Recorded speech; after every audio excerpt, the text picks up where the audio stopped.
O abuso íntimo é um dos mais violentos atos cometidos a uma pessoa e um dos que mais cresce no Brasil e no mundo.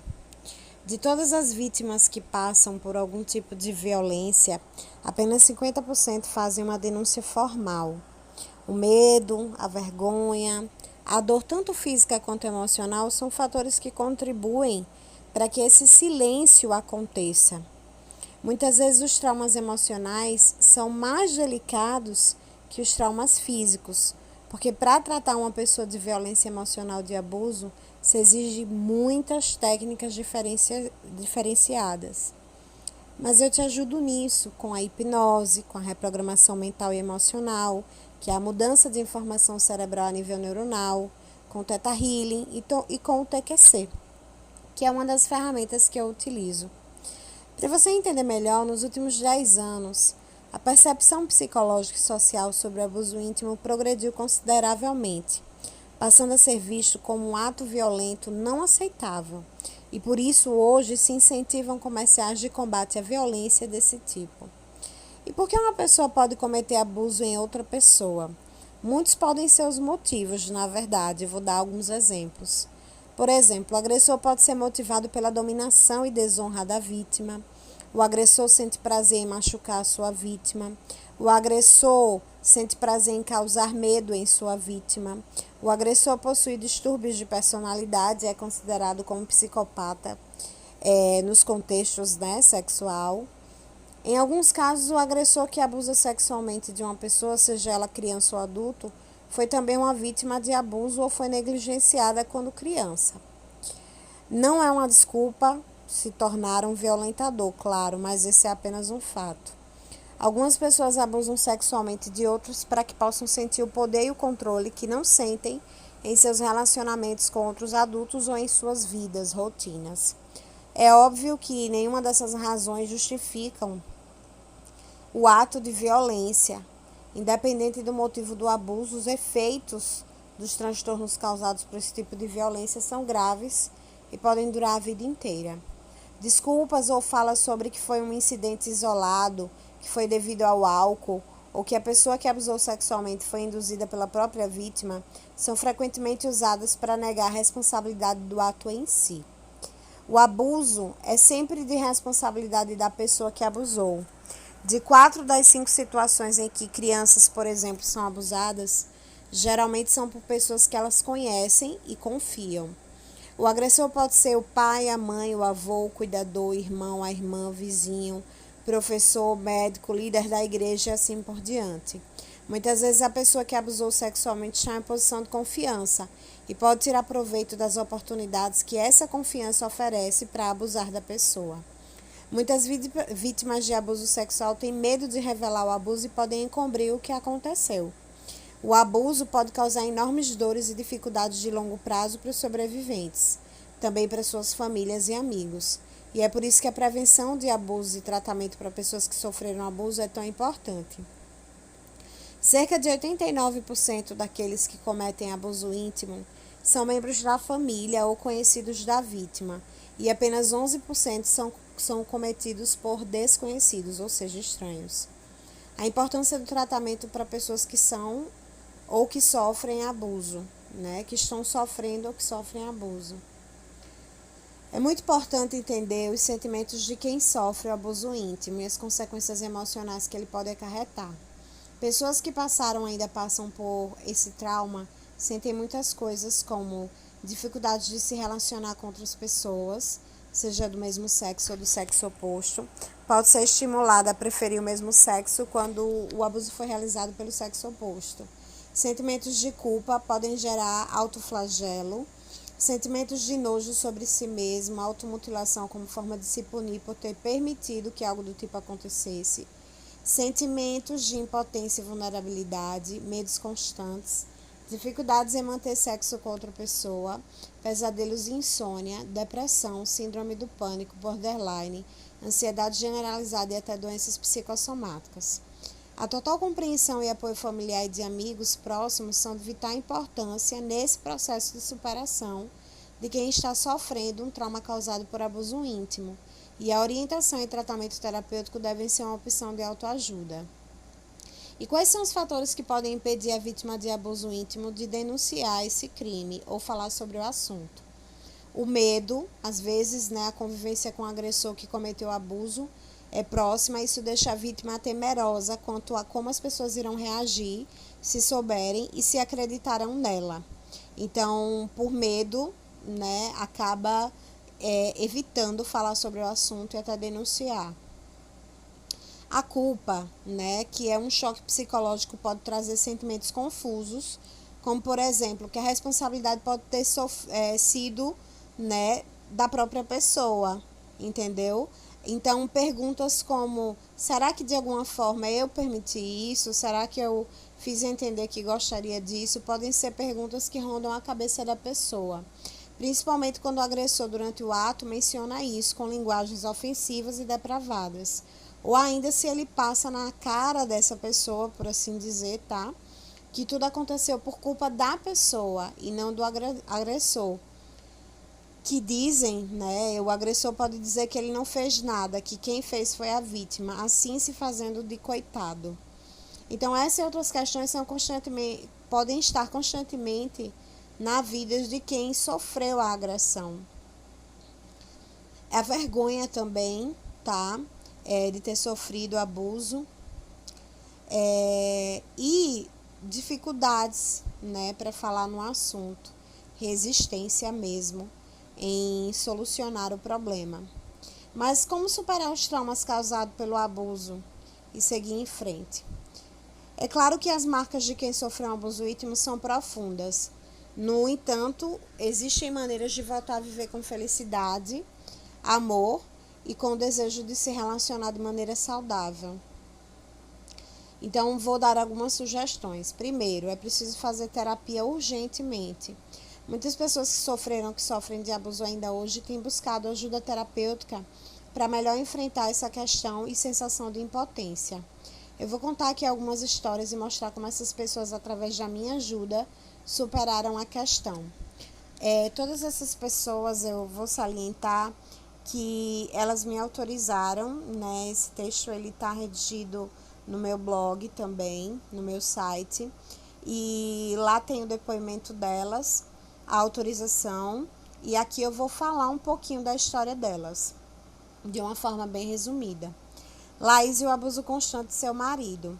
Quando a Laís chegou até mim, ela estava bem aflita, né? E veio por recomendação de uma amiga que estava fazendo terapia comigo para superar os traumas dela, para conseguir.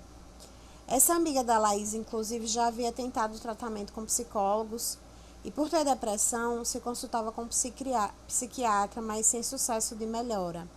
Então, por aconselhamento e indicação da sua amiga, a Laís veio conversar comigo e logo começamos seu tratamento emocional com a reprogramação mental e emocional, que é um dos métodos que eu uso. A Laís, ela me contou que se casou com muita resistência, pois meio que foi um arranjo, né, feito pelo pai dela, já que a criação dela foi muito rígida, e o pai dela tinha um conceito de que até o marido dela tinha que ser escolhido por ele e não por ela. Então isso já era um trauma marcado na vida dela. A Laís passou casada com este homem mais de 4 anos, sempre era a mesma coisa. E optou em não ter filhos porque o odiava. Mesmo assim, continuava casada por ele por questões, como eu já falei, né, de interferências paternas. No entanto, ela realmente estava destruída, completamente sem autoestima boa, completamente segura, completamente feliz e desenvolveu ansiedade generalizada. Por vezes acometida até por ataque de pânico, que afetava ela em outros setores da vida, né? Principalmente no campo profissional. Ela não ficava bem. E nós começamos então o tratamento e a Laís, aos poucos, foi retomando a segurança e a autoestima. Após 20 sessões de terapia, ela decidiu pedir o divórcio e saiu de casa, levando os pertences dela. Hoje ela está superada e com outra visão de vida e de mundo também. E no depoimento pelo WhatsApp, tem registrado lá no meu site, no meu blog, ela fala assim: Fê, está autorizada sim a relatar minha história. Realmente você me ajudou demais e quero muito que outras mulheres como eu, possam superar e serem ajudadas. Estou tão feliz com a minha realização, com toda a superação que tive com sua ajuda, que não tenho nem palavras, viu? Gratidão mesmo por tudo e principalmente por ter me tirado do abismo que eu estava. Um grande beijo. Agora eu vou falar sobre a Marta e o abuso da infância. A história de Marta é triste, mas pode ser bem parecida com a de muita gente, inclusive você que chegou agora. Desde a infância, a Marta ela sofreu abusos e esses abusos eram feitos por uma pessoa próxima. Eu não direi quem foi, lógico, vou preservar alguns pontos da história dela, porque não vem ao caso, mas apenas para informar que muitas vezes quando a criança fala que foi abusada, os pais costumam não acreditar por algum motivo ou por achar ser mentira ou por qualquer outra razão. Marta sentia medo o tempo todo, então foi um dos traumas que ela acabou tendo, né? Então ela sentia medo de tudo o tempo todo, de todos, e tinha muita dificuldade em lidar com os seus sentimentos, sempre achando que era culpada pelo que houve. Então ela chegou até mim pelo canal do YouTube, decidiu fazer as terapias para superar suas dificuldades e traumas que estavam acontecendo desde a infância na vida dela.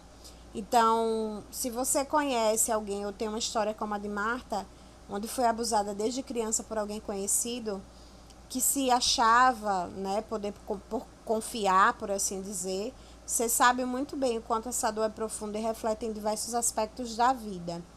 E depois do tratamento terapêutico comigo, a Marta é outra pessoa e já conseguiu superar toda a dor que ela sentia e todas as dificuldades que aqueles traumas do passado a assombravam, né? No depoimento dela, que também está no meu blog, ela fala assim: só quero agradecer a você por tudo que fez por mim. Enfim, sou uma pessoa muito feliz e toda aquela dor que me atormentava desde a infância não existe mais. Pode colocar assim meu relato, você é um anjo que me ajudou. Agora eu vou falar sobre a Helena e seu perseguidor. Helena não tinha perspectiva de nada, ela vivia em sofrimento constante, não se sentia bonita e sempre achava que merecia sofrer. Assim, chegou aos 40 anos sem casar, sem ter filhos e sem construir família, porque durante muitos anos teve de ser submetida a um perseguidor, que a molestava incansavelmente. A história de Helena se tornou uma grande superação para mim também como terapeuta, porque além de toda a dor e trauma que ela tinha, acabou tendo câncer de mama. Então sempre foi muito lutadora, né? Ela sempre estava batalhando, sempre batalhou, continua batalhando pela sua saúde física, mas antes ela tinha essa questão emocional para tratar que prejudicava mais ainda a saúde dela. E na família dela ninguém tinha câncer, mas como muitas doenças são psicossomáticas, o câncer pode ter surgido de um estresse emocional muito grande. No depoimento dela, ela fala: autorizo. Obrigada por me tornar uma mulher altamente capaz, Fernanda, de superar minhas dores e não de ser mais vítima. Não me arrependo de ter feito terapia com você, graças a Deus, e você estou livre de todo pesar e sofrimento. Por exemplo, deixa eu explicar um pouquinho sobre a questão do transtorno psicossomático. Ele também pode ser conhecido como transtorno psicofisiológico, tá? E ocorre numa condição na qual o estresse psicológico afeta assim, de forma física, causando angústias e problemas no corpo.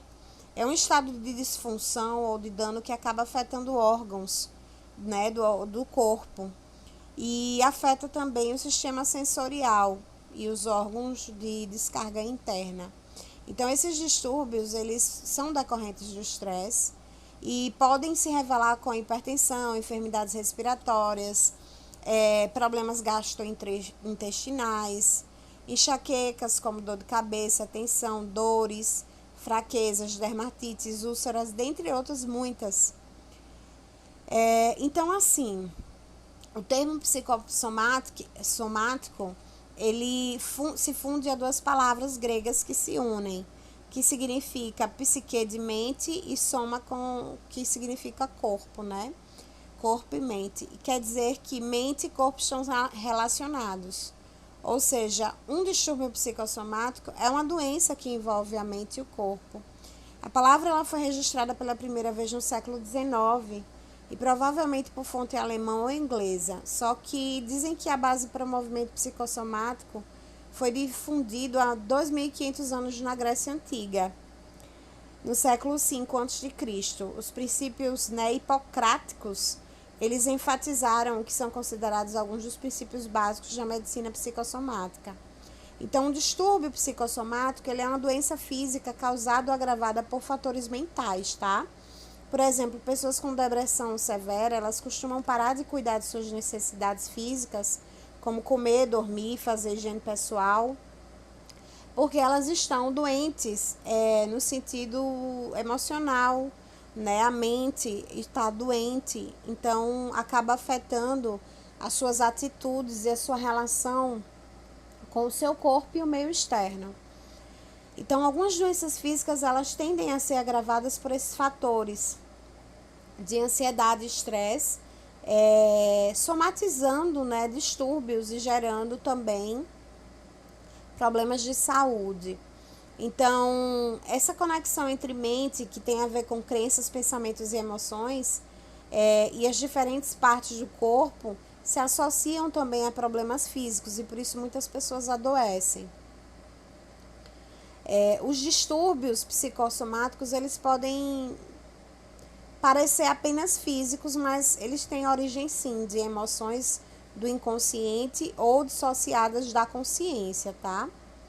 Existem, na verdade, centenas de doenças que têm relação com os distúrbios psicossomáticos.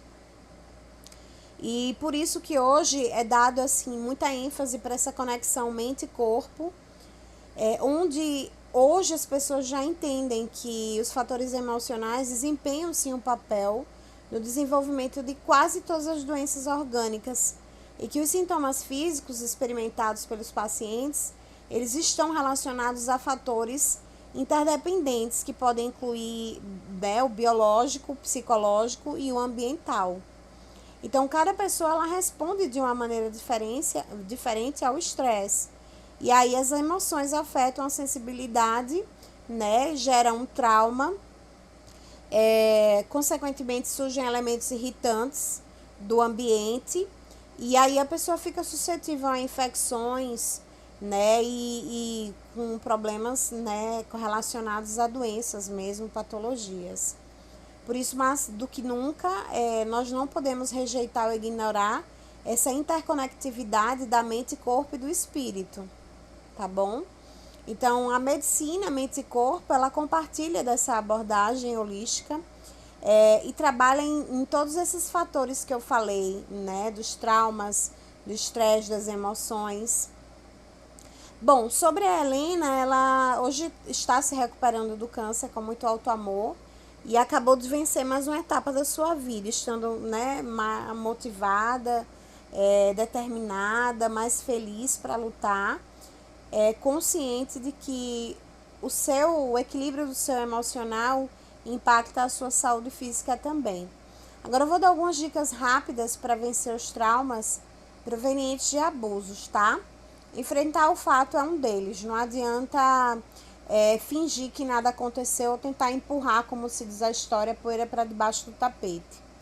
Escolher viver é outra opção, porque a vida é uma dádiva, então não adianta a pessoa ficar prisioneira da culpa ou da vergonha, achando que mereceu aquilo e por isso a melhor alternativa é não viver mais.